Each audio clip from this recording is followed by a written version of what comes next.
Hello, everyone. Bonjour tout le monde, and welcome in person or via Zoom to NFTs Learn, Create, and Publish. We are coming to you live from Concordia University's Forest Space, located on unceded Indigenous lands in Tchalke, Montreal. At Forest Space, we work to connect people to the initiatives, research projects, and dialogues happening across Concordia University. So we are excited to welcome Jazz, Rossi, and Anne Ouellet for this event today. We invite you to raise your virtual hand or type in the chat via Zoom, or if you're visiting us in person, raise your physical hand should you have any comments or questions. We're also live streaming this event, and we'll make the link to the live stream available to you so you can share it with others. It's now my pleasure to pass it over to you, Jazz and Anne. Welcome. Thank you so much, and thank you everyone for joining us. We're super excited to be here and to be teaching you all about NFTs. So welcome. Really happy that you could make it. I think this is honestly one of the best things you can do for yourself and your career is to learn about this space, because it's not going away. It's only going to get bigger and bigger and more integrated with everything that we do. So I'm really excited that you're here, and I'm very proud of you for making the time to learn about NFTs. And so with that, let's talk about what we're doing today. So the first thing we're going to do is we're going to do some introductions. I'm going to explain who I am and who Anne is. From there, we're going to define this term you may have heard called Web3. Then we'll dive deeper into NFTs, what problems they solve, and what do they actually mean. And finally, we'll end off with a workshop. So we'll create your first wallet if you haven't done one already, and we're going to claim an NFT. So with that, let's start off with some intros. So hi everyone, my name is Jazz. This is me and my dog. I currently work at Unity, which is a video game software company, and I do partner relations. So I work specifically with virtual and augmented reality games, and I help them create very successful applications with Unity. I'm also a co-founder of Women in Crypto. So we basically provide cohort-based learning opportunities for women and gender-nonconforming individuals. So if you're looking to learn more about this space, please go to womenincrypto.ca and check out what classes we have available. And finally, I'm currently in Montreal, but I'm actually going to be in Greece next week for a whole year. So if you're in Europe and you want to meet up, please reach out. I would love to hang out with you. Hi, that's me. Obviously not my real picture. I'm Anne. I am the CMO at Project Galaxy. Project Galaxy is an on-chain credential data network. You might think, what is an on-chain credential data network? Basically what we're building is we're basically the Facebook business manager of Web3. So we help other brands, protocols, or anyone in Web3 that's looking to engage their community with rewards through NFTs. So think of it as plug and play loyalty NFT rewards. So when users do on-chain tasks, and we can go in deep into this later on, or off-chain tasks like a tweet or exchange money on the blockchain, they can get rewarded with a custom NFT from that brand or protocol. So we're basically the infrastructure allowing for that to happen. So I do marketing there, and it's a lot of fun. Obviously, I'm a marketing strategist, but a huge NFT enthusiast. I started my crypto journey only in 2021, which was last year. A lot of friends were in it, a lot of crypto bros, as we used to call them, and I just quite didn't get it. I didn't get the DeFi, the decentralized finance part of it, but when I got into NFTs and I understood utility behind NFTs, that was a game changer for me. As a marketer, that's a whole new way to connect with your crowd, with your audience, a whole new way of engaging and a whole new way of rewarding. So I made the jump as soon as I understood what NFTs were. So hopefully after this, everyone will quit their jobs and come into Web3 with Jazz and I. So let's start with defining Web3. So there's a lot of buzzwords that we hear out there. We hear about Web 1, Web 2, Web 3, so let's go through it. Web 1 is, beginning of the 90s, beginning of the 2000s. It's really just giving information, right? So that's why we put the examples up here: Google, Internet Explorer, Yahoo, or the first, MSN, where you could just read information. As a user, you just get that information in. Web 2, we're in it right now. We're slowly transitioning out of it, hopefully to go to fully Web 3, but Web 2 is about read and write. So as the consumer or the user, you're also content creator, right? Instagram, everyone's an influencer. YouTube, you can post your own videos. You're all about that interaction. You can buy, you can sell. It's all about, transfer and information and read and writing. So you might say, well, what's next? What's Web3? What more can we do? And that's where NFTs come in, but it's all about ownership of information. I'll give you a concrete example of that. As of today, when you're posting on Facebook, you're posting, me and Jazz, I'm gonna go meet her in Greece, we just decided. I'll post a picture on Facebook. Yes, it's my picture, but I'm not the owner of it anymore. Facebook is, right? So in the future, let's say in a few years from now in Web3, when there could be social medias that are built on the blockchain, well, when you actually post that picture, it will be encrypted and it will be a proof that you are the owner of that picture. So that's really what it is, and that's why NFTs and Web3 is really revolutionary, because it's giving the power back to the user.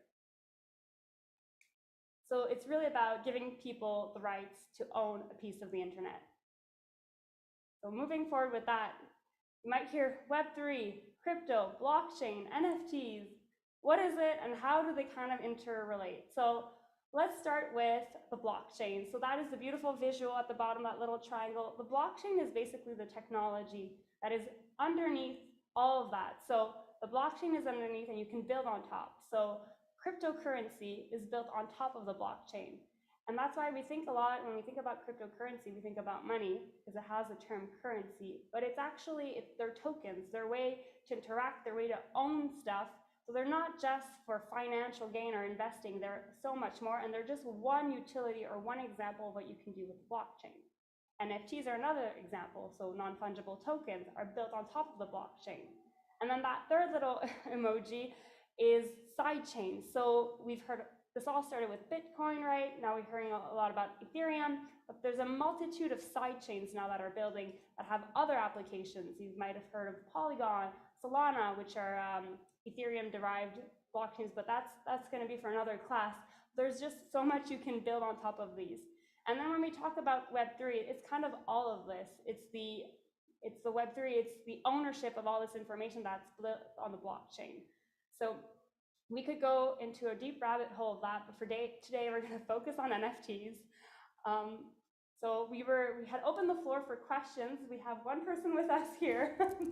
No pressure, no questions, great. I don't know if in the chat, you guys, if there's any questions. If not, we'll move along, and we can see the chat live, so don't hesitate to just write as we go along.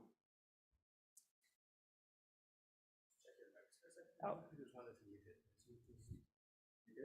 Is it me? Oh, it was me. Sorry, do I have to do it again? Okay, good, awesome. All right, so with that, let's define NFTs. I think when people are trying to understand a concept, the first thing they want to do is they want to jump into Google and find the definition. And I think that's definitely one way to learn something, but it's really hard to hold on to context when you're just reading a definition of something that is completely new. And so what I like to do is I like to take a step back and to look at what the problem is. So what's the problem that NFTs are solving, and why are they so revolutionary? So there's a problem called the problem of digitized property. I don't know if any of you have heard of this before, but this was coined back in 1994. And basically what John said in one of his papers called The Economy of Ideas is that if our digital property can be infinitely reproduced and instantaneously distributed all over the planet, how can we protect it? How are we going to get paid for the work that we do with our minds? And so John was talking about a lot of different concepts here, but something that he touches upon that has existed since the existence of the internet is that we are able to move digital objects around very quickly everywhere around the world, and there's no sense of ownership around these digital assets. And so it's kind of like how do we protect ourselves? How do we showcase what we create online if there's no sense of ownership? And so to demonstrate what that means, I like to show a visual example because I'm very visual. And so how do we send things online today? What does that look like? So let's say I have my phone and I take a really, really funny video of my dog. And I think it's so funny that I want to send it to you or to Anne or to any one of my friends, right? And so what we do is we send it, right? It seems pretty straightforward. We transfer it. And I think this is where language has ultimately failed us, because when we say that I've sent you something, that's actually not an accurate portrayal of what we're doing today. Because when I send you something, I still have it, right? So I have that video, you have that video, the service that we used, whether that was WhatsApp or email or Messenger, they probably have a copy of that video. And so instead of sending things online, what we're doing is we're copying it. And so if I continue to send it and you continue to send it and Anne continues to send it, it then just gets reproduced everywhere and distributed so quickly around the world that you then lose the context, you lose who started this video and where it was taken and who took it and what location and all the things that come with context around ownership and digital assets. And so that is the problem that NFTs solve. And so NFTs have fundamentally changed the market for digital assets. And this, in essence, is such an interesting part of Web3 that I really hope that you can draw a parallel to your life and things that you would like to own online, because I think this is a really, really cool part of Web3. All right, so we looked at the problem, right? The problem that has existed since the beginning of the internet, which is ownership.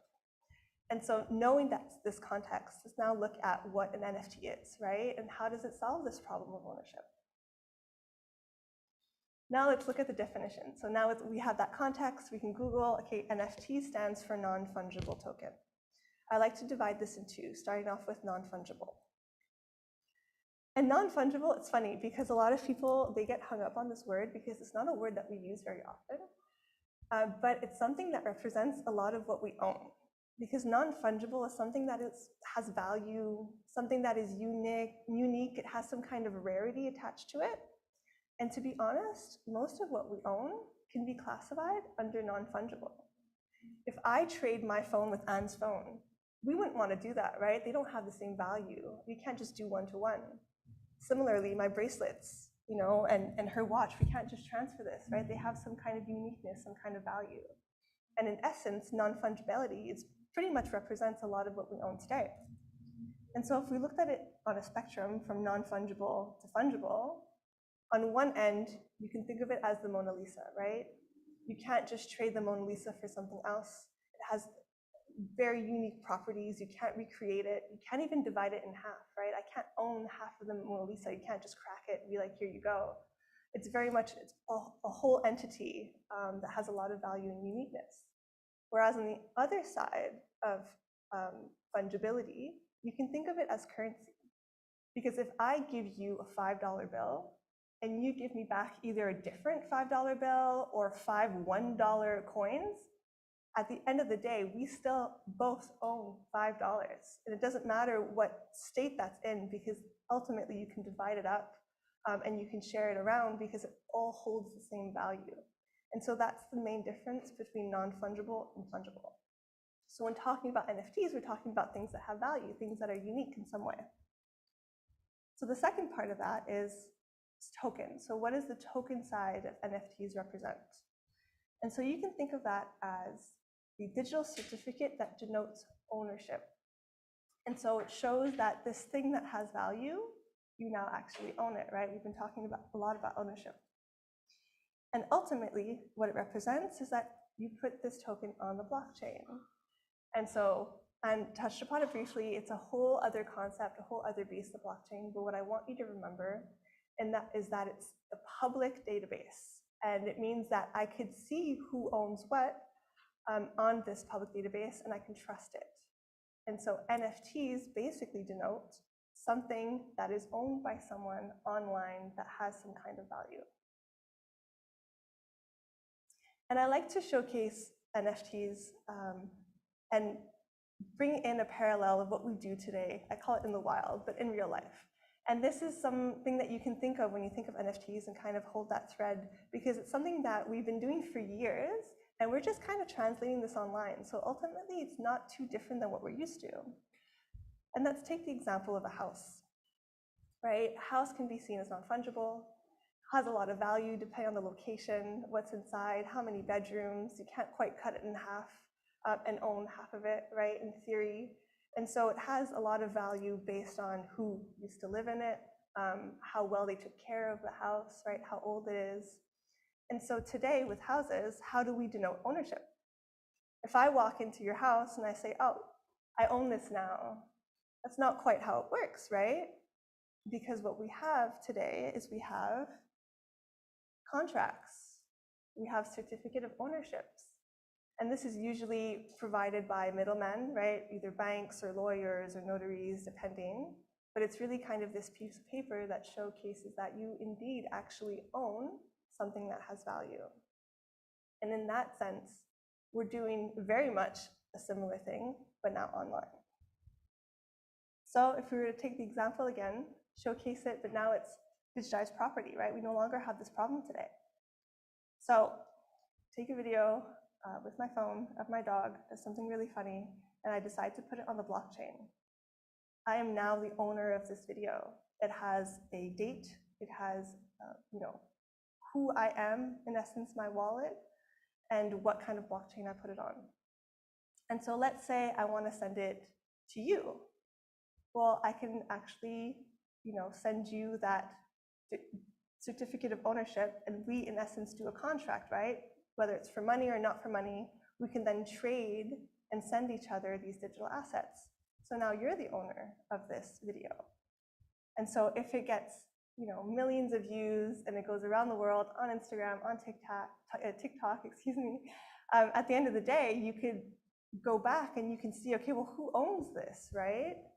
And that's because we have certificates, and that's the token part of NFTs.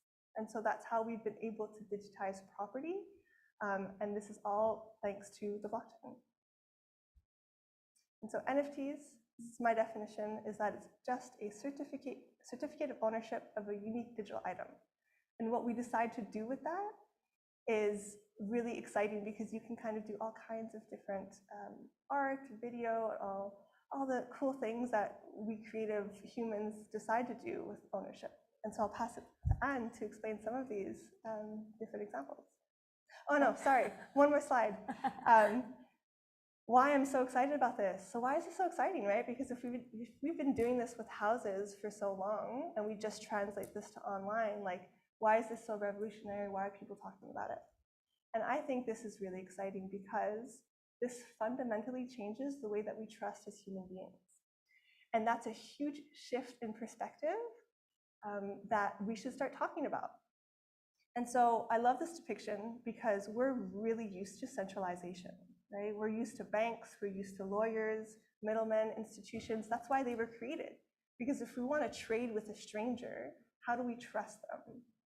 And so we don't need to trust people anymore. We need to trust one institution, and then we're able to trade, buy, sell, and in essence, the middlemen then take a big cut, right? Because they know that they have a lot of power, because they are needed in terms of transactions. They also take a lot of time. Sometimes they won't let you be part of transactions for whatever reason. And so there's a lot of issues we see today with centralization. And so changing this trust model and flipping it on its head, moving it to decentralization, and basically the blockchain, enables so much. Because now I can transact with strangers all over the globe without needing a middleman, because blockchain enables quick transactions, smart contracts enable being able to provide assets in exchange for money or cryptocurrency in a safe way. And so we're seeing all of these different applications happen because we're moving our trust-based model to something that is math-based instead of people-based. And I think that is really, really cool. And so if you have a second to check out more about blockchain and how it works in the background, I would highly suggest it. Now I've moved on. So let's talk about the different types of NFTs, because obviously there's been a huge craze over it. Everyone's talking about it.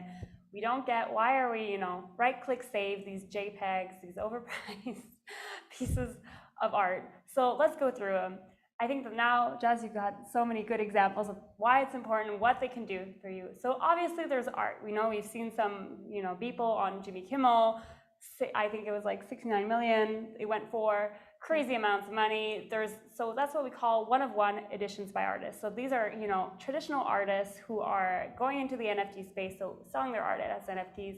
And this might not seem important, but it's very important for them because these are people who, starving artists can now actually make money. And before, where they had to, give a certain percentage to an agency or a seller or an auction house, they can do it themselves. So that's one thing. Then there's these PFP projects, PFP, profile picture projects. So basically what it is, we've seen these Bored Ape Yacht Club.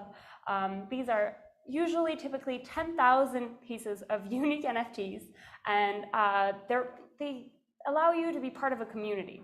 So for example, in 2 weeks from now, there's going to be NFT NYC, which is a huge conference in New York. I highly recommend, if you're into NFTs, to go to that. Bored Ape Yacht Club, which is what we see on the second frame there, they are having all of their holders, so everyone who has a Bored Ape can go to their party, can go to their event. They're part of a secret group chat. So it's very much community-based. And in the future, for a lot of these projects, let's say they were to do a TV show. Well, because I own one, for example, and they would use my ape, use my NFT in that TV show, I could get money off of that. I could get, revenues because they use that. And so there's so many things that you could do. Some projects allow you to also trademark it. So not this one specifically, but you could go off, make t-shirts with the NFT that you bought, and you could resell that for profit because the trademarks are there. And that is all in what Jazz was talking about, the smart contracts. Smart contracts, we won't go too deep into it.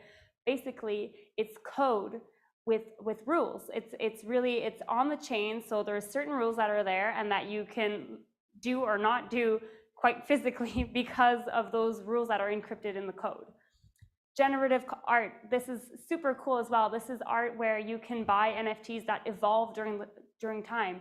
So maybe they change the more you do a certain action, or the more you go to an event, or the more followers you get on Twitter. Anything this could change and evolve. Collectibles is a huge one, especially in the sports industry. So Top Shot, which is one of the first ones, was the NBA collection, and we've seen a lot of NFL players doing it as well. So these are huge. And this actually, we used to do this in the past. If you go to eBay, search a baseball ticket or search any memorabilia from sports, they go for thousands of dollars. Well, this is the same thing. So these NFTs could be a ticket to a game. It could be a moment in history, so a specific video, a specific time frame. Music NFTs. Now, this one I find is just completely bonkers. It's out of this world. It's very different than what we've seen. So you can own now pieces a second in a song, and you could add a comment to that song at that specific second that shows that you own this. And again, this is all about rewarding, the creator. So the creator has the power to decide what they're selling, what they're keeping, how much. And the great thing about NFTs, which we haven't touched for the creator side, is that they get royalties. So let's go back to the Mona Lisa, or let's say a Picasso. Maybe that is a little bit more recent. I buy a piece of Picasso, I sell it, I buy it for, $300 50 years ago, and then this year I sell it for $10,000. Well, Picasso isn't getting any of that, but on the blockchain, it's all encrypted, it's all in the code. So artists get secondary sales every time their piece is resold. They get between 5 to 12% depending on what's in the code. They decide on that. So that means that if an artist is starting and in 10 years they become very popular, and someone who bought one of their first pieces for a few $100s resells it, they're going to make a profit out of that. So sometimes even they don't sell them that expensive for the first sale. They get more money off of the second sales and the secondary sales. Photography NFTs, kind of similar to the one-of-one editions, and then play to earn. This, again, is going to really revolutionize the world. I personally believe, in my humble opinion, it's about gaming. So I don't know if there's anyone here who plays video games. I'm sure some of you might have kids, play Fortnite, whatever. they buy skins, right? So they buy armors and skins and stuff like that. You know, hundreds of dollars are put into these games and there's no return on them, meaning that when that game is done, when the kid closes that game, doesn't play anymore because, you know, games are very cyclical, they won't play anymore, you've basically lost all that money. But on the blockchain, there's games where when I'm buying, let's say, an armor, or I'm buying a, in this case, this is Axie Infinity, they're called little Axies. If I buy one of these little frog-looking things, I own it. So I can play, and if the better I become, I can actually sell it for, you know, profit. I've tried it, sold it at a loss, that's fine, but I'm still owning it. So I can keep it and wait and sell it. That way I'm not losing all of my money. I'm really investing in the game, I'm investing in this economy, in this platform, and then once I'm done with it, I can sell it to someone else, or in this case, they have you know, a program where someone, let's say I have a lot of money, and I buy a lot of Axies, Infinities, all of these little frog-looking things, and I'm going to tell Jazz, here, I'm going to lend them to you, and you go play with them. And that's going to create revenue for me. So she'll play with them, I'll get a portion of the cut, she'll get a portion of the cut. So it's a whole new way of really interacting. And that's, you know, really the power behind the NFTs. And I'm seeing a question in the chat. I think, Lindsay, you asked, you have to invest a lot of money, or any money, to create and publish NFTs. That's a great question. If we're looking at the artist one up here, the one of ones, right? A few months ago, to put this on the blockchain could cost $600, $800, $1,000 Canadian, depending on the day. We won't go into the details, but depending on the traffic that there is on the blockchain, there's what we call a gas fee. We know that gas is expensive today, but it was very expensive on the blockchain a few months ago. It was all about how much traffic there is. And basically, like Jazz said, the blockchain is about, it's a huge ledger. It's a huge book where all the transactions are. So everyone approves them. So the more transactions there is, the more computers are there and approving these transactions and making sure that everything flows. So that gas fee was very expensive. So that's one thing. But moving forward, there's more side chains that are cheaper. So the main chains might be more expensive, but you could do it on Polygon, for example, where it can be a couple cents to mint an NFT, to put that NFT on the blockchain. And if you stay with us long enough, we're gonna have a little workshop where we're actually gonna help you guys create your wallets and claim an NFT for free. So there's more, as this technology evolves, it's gonna cost less and less expensive. And just today, that gas fee that, you know, a few months ago, making a transaction, even just transferring money, could be about $80 to $150 Canadian, is a few dollars now. So as we evolve, this is going to come less and less expensive. I hope that answers your question, Lindsay. It's very case per case, but you can definitely get into it with spending little money. The only thing that you do need is often you need just a little bit of crypto money, just so you can be able to pay those gas fees, even though they're very little. So is there any other questions? We see you in the chat. So if there's any other questions, feel free to go ahead. So we are going to do wallet creation. That's what I was saying. So we'll be able to actually mint your first NFT, have your first NFT. I see on the chat, if there's any questions, stop us. We'll try to go you know, slow enough so that everyone can follow. You can either do this on your phone, on your mobile phone, or you can do it on your laptop, on your Google Chrome browser. So I'm going to go step by step. And first of all, we're going to explain what that is to do. What is a wallet? So your wallet, basically, it's a public key. So let's say your public key, your wallet address, is a mailbox. That's how people send you things. And that's where we go back to that decentralized ledger where everyone can see what's going on. So if I send money or an NFT to Jazz, my wallet will look like that long number, the 0xCC91, blah, blah, blah. That's my wallet, all my stuff is in there, and I can send it to Jazz. So when we say, you know, blockchain is decentralized and everyone can see everything, that's what we mean by it. So a lot of times there's a little bit of misinformation where people think we can do a lot of sketchy things, a lot of, you know, bad exchanges and stuff like that on the blockchain. Well, although, yes, in theory that is true, if someone is doing a lot of bad things, the community will see it, and we can see where the money is coming from, and you can track all of it, and you can track to these wallets. And anyone who, you know, is able enough can easily track down what this person is doing and where they're going and things like that. So that's why we say it's decentralized. So for my public key, that's what I'm going to give to people. That's the address I'm going to give. If you want to send me money, if you want to send me an NFT, if we want to work on something together, that's the wallet. And now there's this really cool thing where it's basically you're associating a domain name to it. So in the case of like google.com, you know, they associate google.com and it goes to their website. Well, that's kind of the same thing. Now we can buy these, this is an ENS, so Ethereum name service, which I called mine Anwell, because that's my name, .eth, is associated to that wallet address. So I can send that easily to anyone. I say anwell.eth, that's how you can, you know, interact with me. So that's public. You can also decide to keep these, you don't have to share these. They're on the blockchain, so anyone who wants to find it can find it, but you don't have to share this. And a lot of people will usually have more than one wallet, because I'll have a wallet where I'll have my NFTs, because that's something I'm very proud of. I want people to see.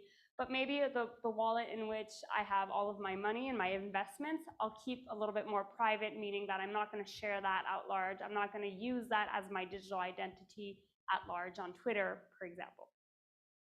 So let's go to the private key, which is the second part. So the private key is really what unlocks your wallet. So that is the secret passphrase. And when we're going to create a wallet with you, they're going to create a passphrase, which is 12 to 25 words. This you do not share with anyone. You do not share with anyone whatsoever. No company, no protocol, no brand, no person. Nobody needs to do this. This needs to know this. If someone is asking you this, they are scamming you 155%. Do not share.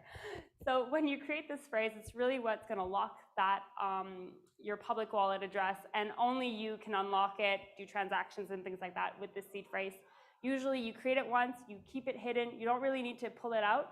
If someone gets this, you have to right away transfer your funds. You can create a new wallet very easily and just transfer your funds elsewhere. So we're going to go into the security side of things. So there's two types of wallets: hot wallet, cold wallet. Hot wallet, that's what we're going to create today. That's on your phone, on your desktop. They're basically like plugins on, you know, Google Chrome or an app. They're connected to the internet, and they're great for, you know, quick transactions. You have access to your funds very easy, but however, they're much, much, much easier to hack.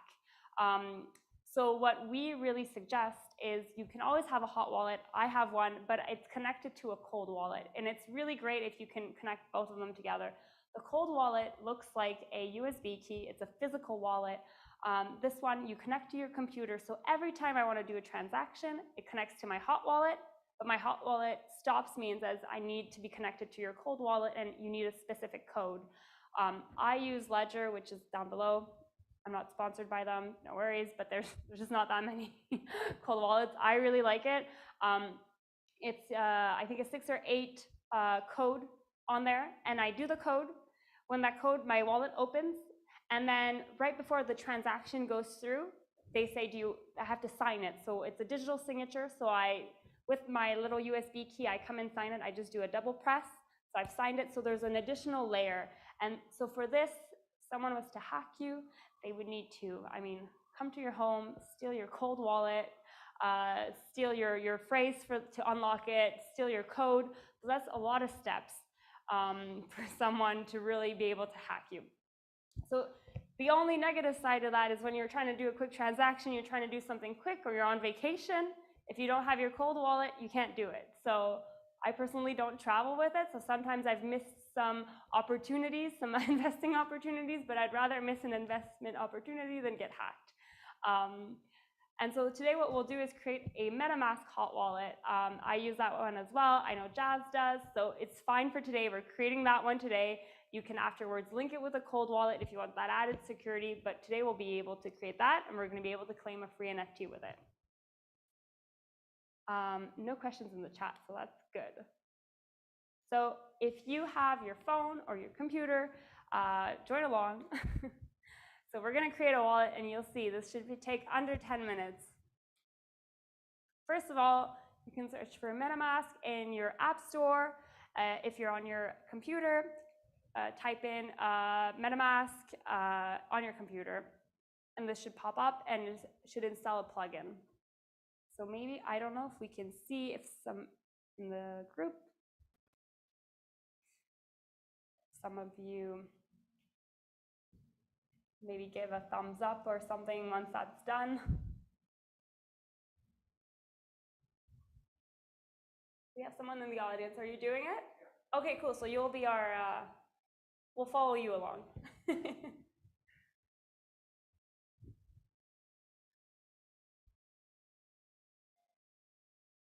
Oh, Lisa, awesome. Lisa, it's downloaded.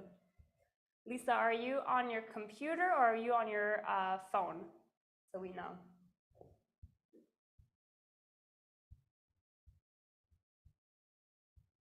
Oh, great, awesome. On your phone. What's your name in the crowd? Kumar? Okay, did you download it? Yeah, I downloaded it. Okay, cool. So we'll go to the next one while it's downloading. So once you've downloaded this, you can get started. So open away the Metamask app for Lisa following us at home. And then you can click on the Get Started. It's gonna, after that, it's gonna prompt you a Help Us Improve Metamask. You can go kind of down there, go all the way down. You can say Approve. Basically what they're saying here is that, you know, they're not collecting your IP address, they're not collecting your data, all of this. Once again, Metamask it's pretty safe. It's really the hackers on the other side that, you know, try to hack through Metamask, but for today, we'll be fine. And this, you can create new ones at home. I have a few Metamask accounts, so you can create more. If you want to have different wallets for different utilities, some to share outside, some to keep for yourself because you're doing some fun investments. And then if this is your first wallet, you'll go ahead and click on the Create a Wallet and not on the Import.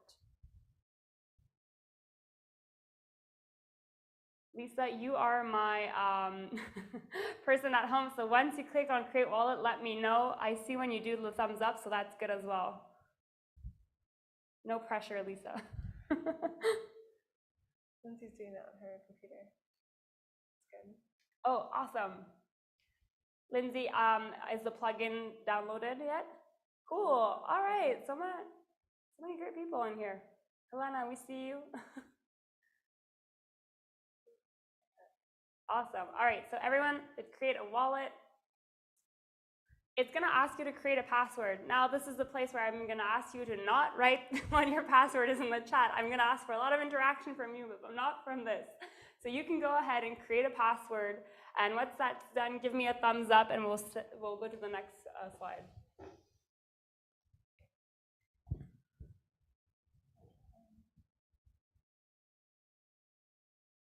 Oh, cool. Lindsay, maybe you had already created one, that means.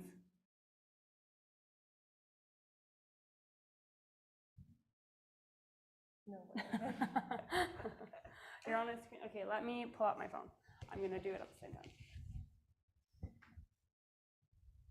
Lindsay, did you complete the seed phrase? You're fine if you went ahead. I just want to make sure that you have, you wrote down your seed phrase, because you definitely should not forget that specific set of words. Ooh, Seed phrase. All right. So when you opened your MetaMask, here, we'll go to the next. Did it prompt you to watch a video? Yes. Okay, cool. So you're just ahead, you two. So I thought we could watch this video together. Lindsay is like really on the ball with this, but we can watch this video together. Basically, it explains how MetaMask, it's really the key to unlocking the blockchain. So once you watch this, it just explains a little bit how it does. It's very short. Oh. Does the sound play?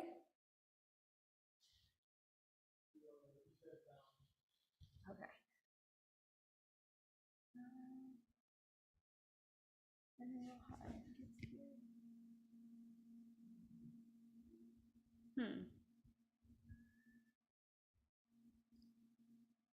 Can you share?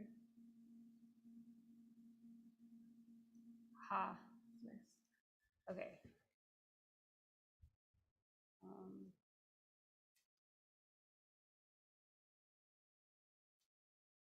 Enter your password to allow this. Okay, let's try this. Metamask is a new way to connect to sites and applications. On traditional websites, a central database or bank is responsible for controlling and recovering your accounts. But on Metamask, all of the power belongs to the holder of a master key. Whoever holds the key controls the accounts. Your secret recovery phrase is your master key. It's a series of 12 words that are generated when you first set up Metamask, which allow you to recover your wallet and funds if you ever lose access. It's important that you secure your wallet by keeping your secret recovery phrase very safe and very secret. If anyone gets access to it, they will have the master key to your wallet and can freely access and take all of your funds. To secure your Metamask wallet, you'll want to safely save your secret recovery phrase. You can write it down, hide it somewhere, put it in a safe deposit box, or use a secure password manager. Some users even engrave their phrase onto a metal plate. Nobody, not even the team at Metamask, can help you recover your wallet if you lose your secret recovery phrase. If you haven't written down your secret recovery phrase and stored it somewhere safe, do it now. We'll wait. And remember, never share your secret recovery phrase with anyone, not even us. If anyone ever asks you for it, they're trying to scam you. That's it. Now you know what a secret recovery phrase is and how to keep your wallet safe and secure. Great. Metamask. Can turn off your sound. Yeah, there you go. Thank you. All right. So yes, apparently it. What should I do? That's weird. I've never seen that before. No. So you should be able to go into your settings in MetaMask and be able to find your seed phrase. So as long as you're signed in, you can always access that seed phrase. So have a look and see if you can find it and then write that down. If you cannot, you can just disregard this wallet and create a new one. If there's no funds in a wallet, then that wallet doesn't technically exist because it's not connected to the blockchain. So it doesn't matter if you create 10 wallets and you forget all of them and there's nothing in it, it really doesn't matter. Just make sure that you have the seed phrase for the one where you have, whether it's NFTs or coins or anything like that.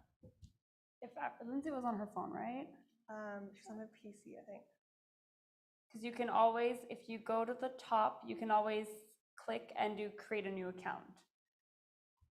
I'm on my PC, yes. Okay. For the activity today, you'll be able to follow. You should be able to follow. But if ever there's a case, we can talk about it afterwards and try to figure out how to get that seed phrase. But you can always create a new account. So if you click on the, I'm going to go for just a little bit. If you click on the emoji here, I don't know what colors yours will be on. It will probably be on the top right from the PC. If you click on that, you can always do create new account, and then it will start this process over again where you say create a new wallet and go from there. All right, so now everyone should be at the step where they're securing their wallet. So you can start, you're gonna reveal your seed phrase. And as we mentioned, if there's one thing you have to remember after this is do not share your secret recovery phrase. Write that down and then plug it in. Afterwards, they're gonna ask you to confirm what it was in the order that it was, and that should create your account. Yes, really important. It's not just the words, it's what order it's placed in. So make sure you have that down pat. I think this is scary for a lot of people, myself included, is because you're very much the only person that can be held accountable if you lose this. Because like they said, MetaMask cannot, get access to it after if you lost it. It's not like the traditional institutions that we're used to today. This is very much owned by you. And so you are the only person that has the key. So I cannot stress enough how important it is to keep it if you have valuable stuff inside.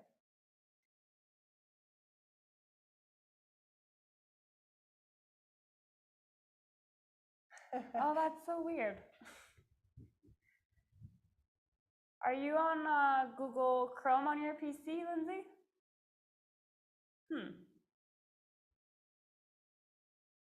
It's very odd. That's very odd. Lindsay, did you try to find your seed phrase in your settings by any chance? Let's see. That would be. I don't care if you see this one. Don't show me your seed phrase. Check settings.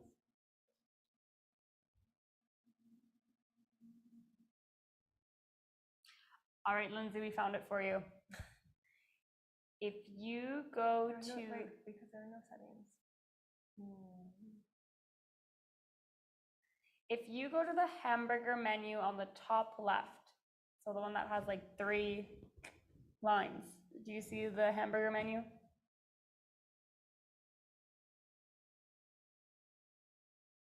Nope. No. You're on a PC, right? Yeah. Do you see the hamburger lines? No. Did you do your secret recovery phrase? Okay. No menu. No menu. It looks different on the PC. Okay. And there's no settings. I think it's because it's just the interface looks different. So potentially the 3 dots, I'm not sure if the 3 dots do anything. Or if you click on your name, it should say like account 1. There might be options pop up if you just click everywhere. Try the 3 dots. You have to try to find settings. If you find settings, there's security and privacy underneath that, and then they have reveal secret recovery phrase. And this is really good for everyone because even though, let's say you have written down your seed phrase and you end up losing it, but you're still signed in, this is a really good trick to know. If you go into your settings, you can very much find your seed phrase. So also, tip, don't keep your wallet open because people who have access to your phone can find your seed phrase. Oh yeah, of course. Thank you, Douglas. Lindsay, if you want to pop on screen. Gives me the ether scan. No. Let me get my laptop. This needs to be solved. Okay, you have a PC. Yeah. Okay, great. We will continue on. Wait a second. How about everyone else? Lindsay, we're going to get to you. Jas's technical support is on the way with the PC. Has everyone else gotten to this page here where it says congratulations and you should have your account number 1? Helena, is it Hina? Sorry, we're far from the screen. Awesome. Did you do the 3 dots?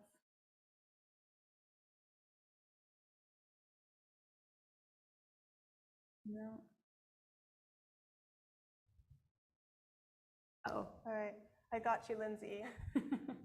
So if you open up your Metamask on your Chrome extension bar, you should be able to see the fox, and then you should be able to see Ethereum mainnet. And then on the right side of that, there should be a circle. And it has, let's say, colors. It might be like yellow and blue and orange. If you can go ahead and click that circle on the top right, it will open up something called My Accounts. And you should be able to find settings as the last option at the bottom. So if you open that up, you can then go into security and privacy, and that's where you can find your recovery seed phrase. So I'll just repeat that again. When you open up, oh, there you go, Lindsay. Yay, Lindsay! So for other people who are on PC, just make sure top right, it's like your profile picture. You can go ahead, I think, change that if you want to. You don't have to, but that's where your account settings and stuff will be. So awesome. Okay, and how about, I see Ravish, was that Ravish? You don't have the receive option. Are you on the computer? Oh. Yes. Okay. I think that might be normal.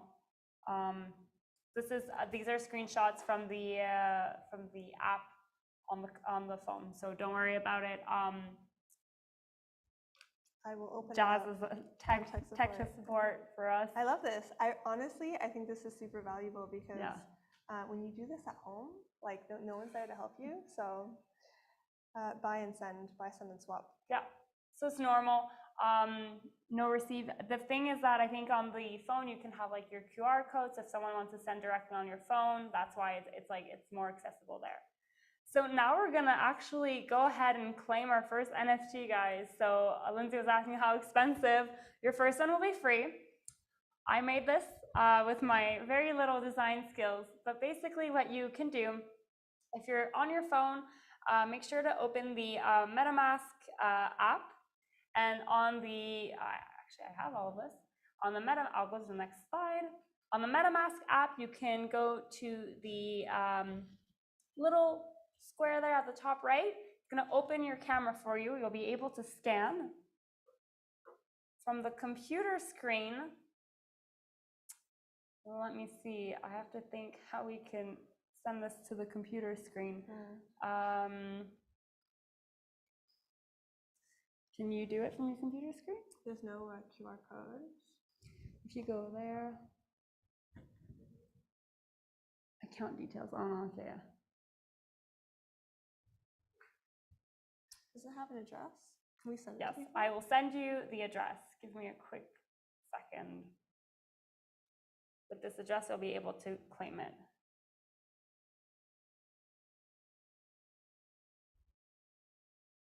But for the others on their phones, we're going to claim it on the other way. That way, everyone can see how it works.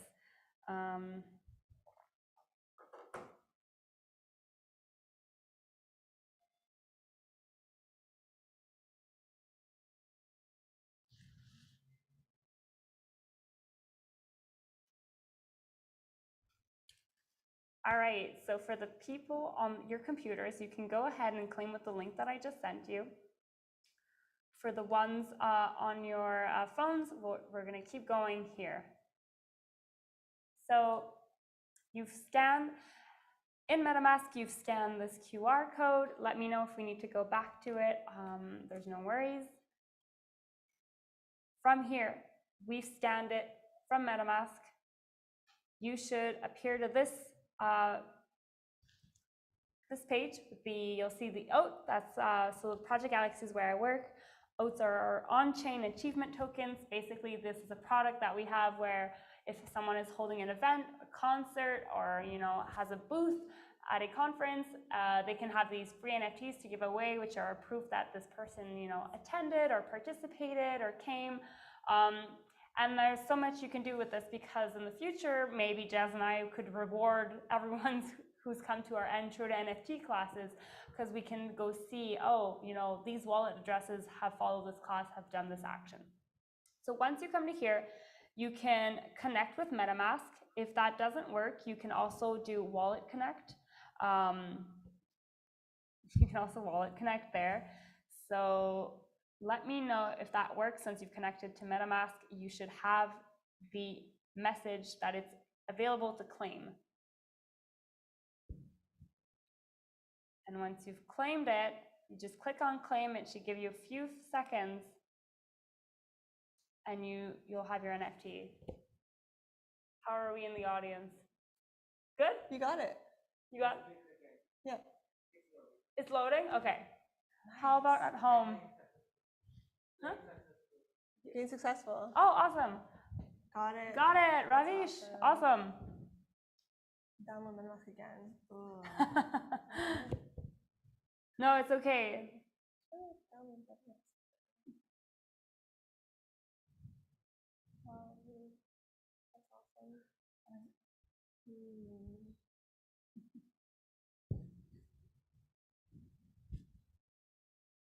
You have to sign it, right, to claim it? Oh, maybe on their computers. I'm wondering if that's what you're seeing, Lindsay. When you press, okay, good, got it.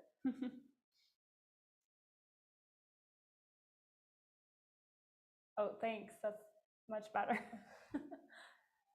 Let's see, Lindsay. So when you press connect with MetaMask, have you tried Connect Wallet Connect?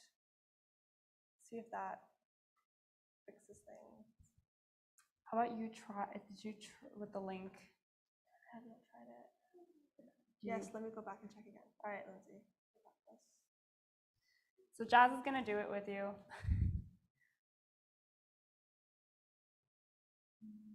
It's, oh, Do you have it? yeah.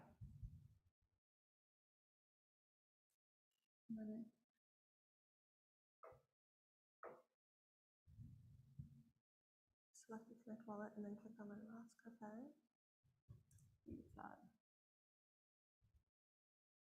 Okay, so it might pop up something that says sign.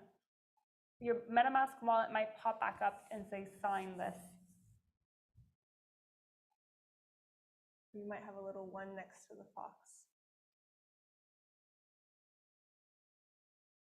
I sent you on Telegram. It's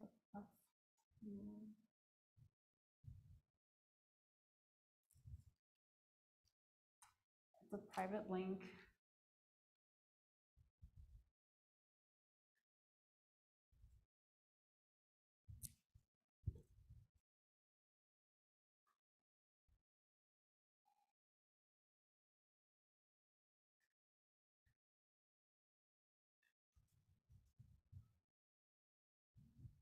I may not be going. We can do this, Lindsay. Okay. So the thing is that basically when you open Project Galaxy, so the galaxy.eco link, what's going to happen is that they're going to want to connect to your wallet. And in order for them to do that, you have to give them authorization to do it. So that MetaMask is going to pop up and it's going to say connect. And so if that doesn't pop up right away, you might have to click on the fox in your Chrome extension, and then you'll see kind of a notification where you have to go next and you have to connect it. It's like a wait to sign it. And so Lindsay, if you're having issues, I would close the browser, open it back up, click on MetaMask, make sure it's open, and then try to claim it. I think I know what's going on. I downloaded it through Chrome, but won't see that. No, don't do that. Edge is worse. Keep it on Chrome. I can imagine. Oh, maybe the link opened on Edge for you? That's maybe it. Yes, okay, so just copy paste the link I sent to your Chrome. We got this. We got you, girl.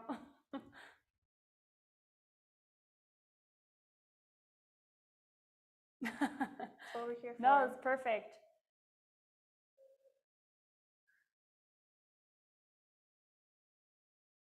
Want to show them up and see? Yeah. All right, so we're gonna keep going. Lindsay, we have you on a full Zoom chat so we can see what's going on. So don't hesitate. Let us know. We want, by the end of this, everyone has an NFT. How do I check where I claimed it? Great question. So there's two ways to do that. So if you're still in Project Galaxy, there's one way where you can go up and go to your Galaxy ID. It should be either, you can either click on that little circle, or you can go to Galaxy ID, but we'll show you in the biggest NFT marketplace, which is OpenSea, which you'll be able to see where I went. So OpenSea, I don't know if you've heard about this or not. So OpenSea is the world's largest NFT marketplace. You can buy, sell. If ever anyone here is interested to eventually sell on OpenSea, Jazz and I will be more than happy to help you. So your NFTs should show up there. One thing that we're going to go through together is make sure that they're there. As I said earlier, there's ways to do cheaper NFTs, right? So the chain that we use today is called the Polygon chain. Those are a little bit less, it's less expensive to put on there. That's why we were able to give it for free. So they might be hidden in your OpenSea. So we're going to go and unhide them together. So if you go ahead, you can, if you're from your phone, what you can do is maybe open OpenSea. So it's just OpenSea.io, if I'm not mistaken.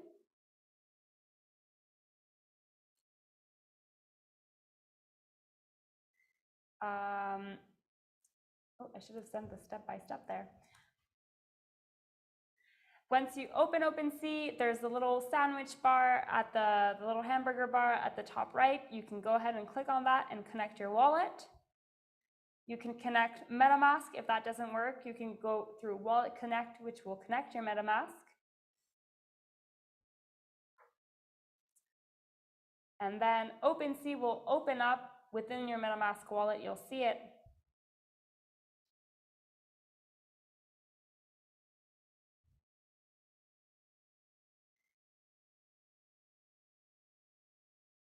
I should have shared these step by step. Okay. So if you're still on, now you should be in OpenSea within your MetaMask. So go back to that little sandwich bar that's right up here at the right. You'll go to Account, and then you'll go to Profile, and you should be able to see your NFTs in there. If they're not there, you can go. Oh, sorry. If they're not there, you can go into the hidden. So there's the collected little tab up here where it's written hidden here. So click on that, go to hidden, and you should see those NFTs there. And you can go ahead and unhide them by just clicking on the little 3 buttons at the bottom of those and unhide them. Do you mind if I share my screen? I'll Yeah, do the go. PC version. Yeah. So I know there's a few of you that are on PC, so let me do the walkthrough here so you can see how that works. All right, so this is what OpenSea looks like on your Chrome, so OpenSea.io. It's basically a marketplace, so if you scroll down, you'll be able to see a bunch of different art that you can buy from different people, different artists, different companies. And so what you're going to do is, the first thing you're going to do is, instead of creating an account, you just connect your wallet, because your wallet is almost like your identity. And so you can go ahead and connect it, make sure it's connected to your MetaMask. And then once you do that, you'll be able to see your collection once this loads. Don't mind my profile. Over here, you can go to more, and you can go to hidden, because it's probably going to be hidden. It's your first NFT. OpenSea's not sure what this is. So you can go in hidden, and you'll be able to see it. And so from there, you can press the 3 dots, and you can unhide, so you can make sure that that shows in your profile. Fun fact, if you want to get more into NFTs and you're going to be using your OpenSea account, what's really interesting is, because we talked about how wallets are almost like your mailbox, right? And so in your mailbox, when someone gets your public address, like your home address, they can send you spam. They can send you things that you don't want. And it's very similar with wallets online. So as you can see here in my hidden, I have this, I don't even know what to call it, this bird with a green afro. So this is something that I actually didn't purchase. This is something that someone sent to me that is spam. And so when you do end up using your wallet often, sometimes people will send you things for different reasons. One of it could be because it actually has malicious, I guess, software included.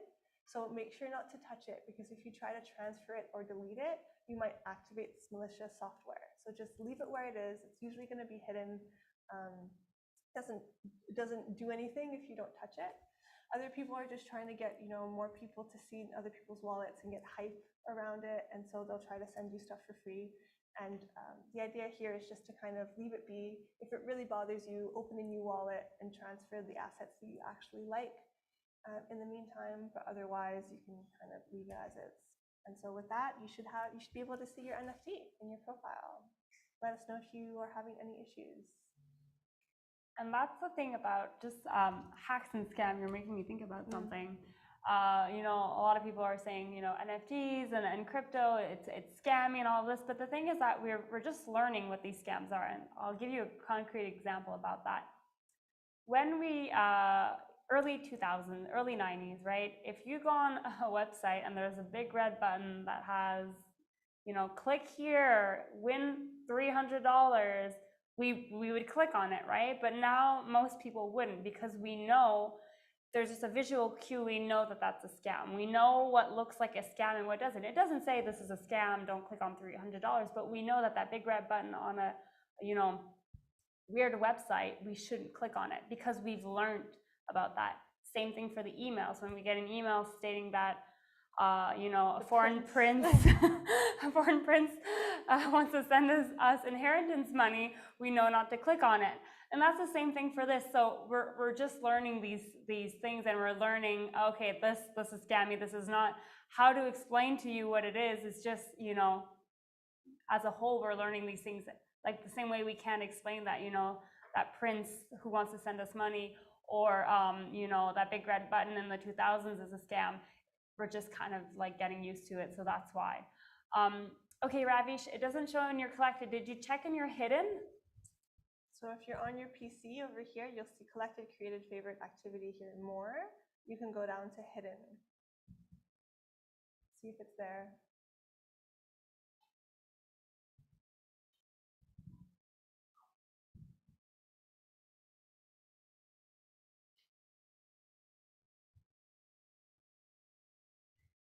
How's everyone else doing? Lindsay? How's Lindsay doing? Okay. So Ravish, do you see like a black square? It should say oat. It says content not available yet, but it's still like that black. Okay, great. Give it a few minutes. It's just that, you know, the metadata is just processing. We just did that transaction. Give it like 3 minutes. Oh, Lindsay, you did it. And Lindsay, can you find your NFT on OpenSea now? Do you want us to walk back through it?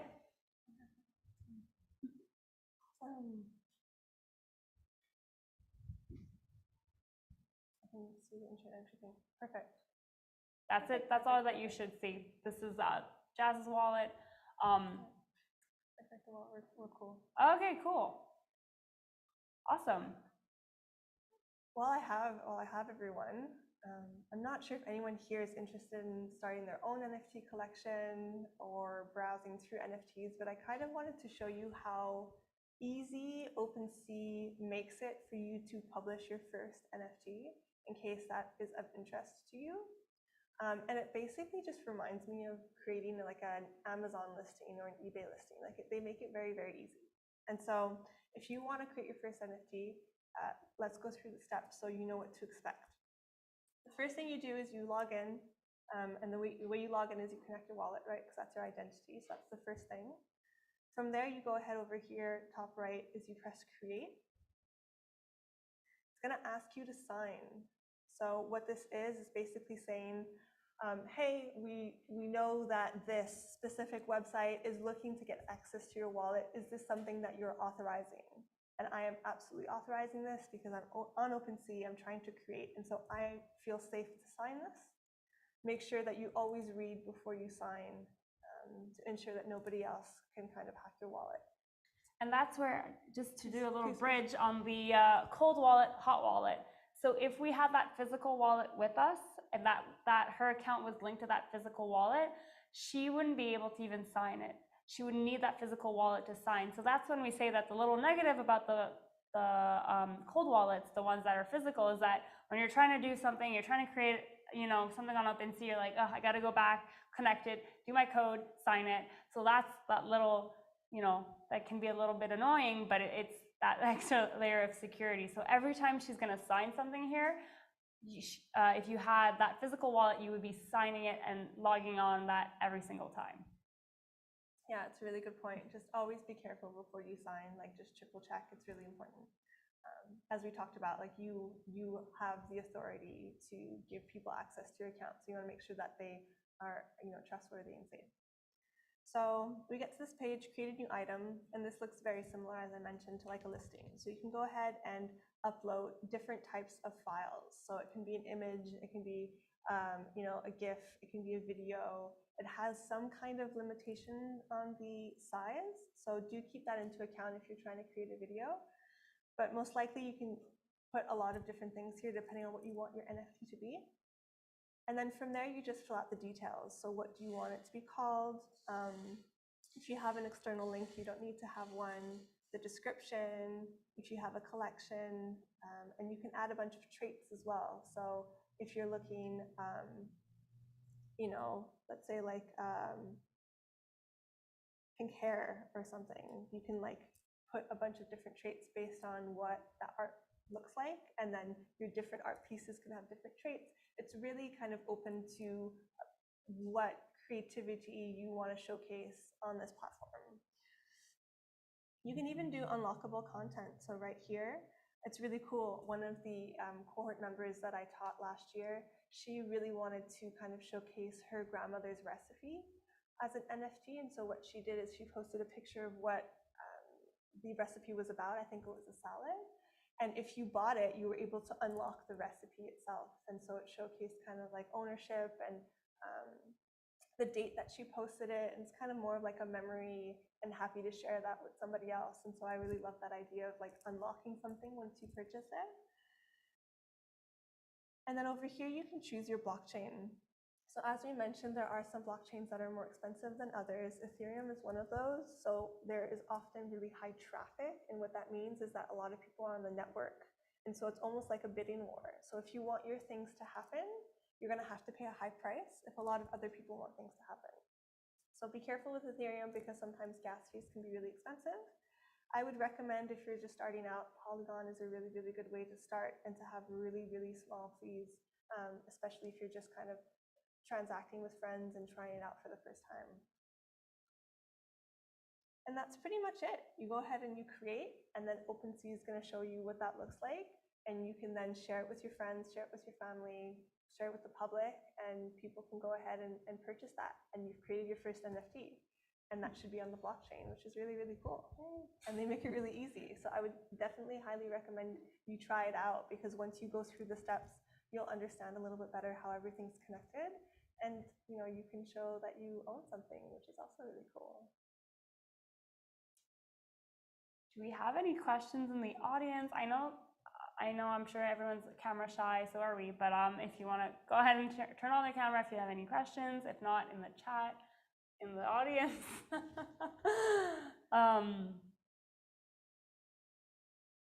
We can also maybe link our Twitters in there if anyone wants to reach out, have any questions.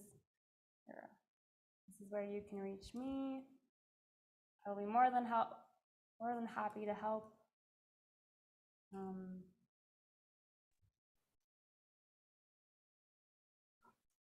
And like I mentioned,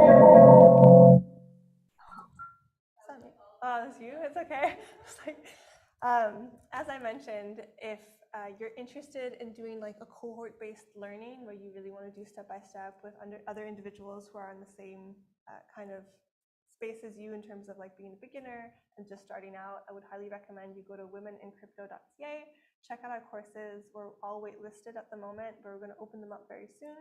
And so you can kind of go through this journey with other people and talk to me and my co-founder live, and we can help you work through different issues. And we can look at investing and creating your first like NFT if you want like PFP projects. And there's so many different things we can do together. And I just want you to get into the space and learn more about it, because we think it's really, really cool, and it's going to seriously revolutionize a lot of the different industries, and especially when it comes to your career as well. So if you are a little bit interested, I would definitely invite you to do more research and check out a bunch of free resources and have fun.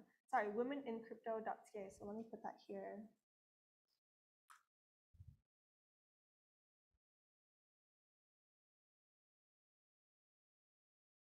And of course, if you just want to talk to Anne and I, and we can provide some free resources. And if you're going to any events as well, we'd love to meet up. So this is an awesome, awesome community. Would highly recommend you come join us.